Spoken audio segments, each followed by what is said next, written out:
Guys, in this video, we're going to take a look at how you can answer or reject an incoming call on the Samsung Galaxy S22 series. So here we are. Now we have an incoming call.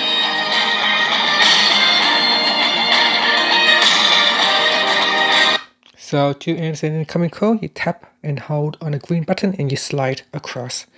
Now it is pretty much the same as when you are declining an incoming call, you just touch on the red button and you slide.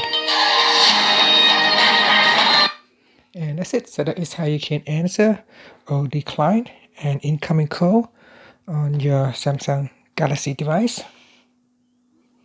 Now, if you are in another app, the phone might have a pop-up like this, and you can answer or decline from the pop-up, or you can tap on it to expand the screen into a full screen. And that's it. Thank you for watching this video. Please subscribe to my channel for more videos.